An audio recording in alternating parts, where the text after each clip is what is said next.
আসসালামু আলাইকুম ওয়া রাহমাতুল্লাহি ওয়া বারাকাতুহু। আলহামদুলিল্লাহি ওয়া কাফা ওয়া সালামুন আলা ইবাদিহিল্লাযিনা ইসতাফা, আম্মা বা'দ। সম্মানিত দর্শক শ্রোতা, প্রিয় দিনী ভাই বোন, আশা করি আপনারা সকলে ভালো আছেন। আমিও আলহামদুলিল্লাহ ভালো আছি। এই ভিডিওতে একটি বিষয় নিয়ে হাজির হয়েছি, তা হলো যদি আল্লাহ রসুল চান তাহলে হবে। অর্থাৎ কারো কাছে বলা হলো যে অমুক বিষয়টি কি হবে বা হয়েছে, তখন সে উত্তরে বলল আল্লাহ রসুল যদি চান তাহলে হবে। এমন কথা বলা যাবে কিনা? তো এই বিষয়টি নিয়ে সংক্ষিপ্ত আকারে বিস্তারিত আলোচনা করার চেষ্টা করব। আমা তাওফীক ইল্লা বিল্লাহ।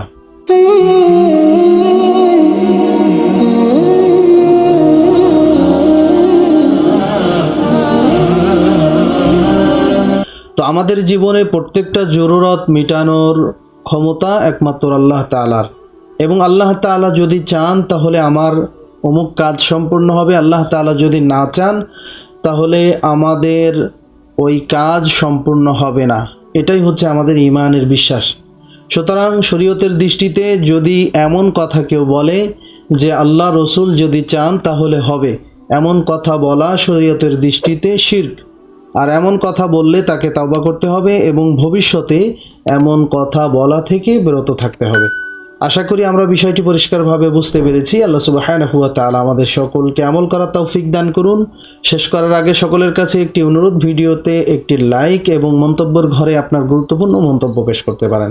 আপনার লাইক এবং কমেন্ট এই ভিডিওটি আরেকজন মুসলিম ভাই বোনের কাছে পৌঁছানোর জন্য গুরুত্বপূর্ণ ভূমিকা রাখবে ইনশাআল্লাহ। জাযাকাল্লাহু খাইরান। আসসালামু আলাইকুম ওয়া রাহমাতুল্লাহি ওয়া বারাকাতুহু।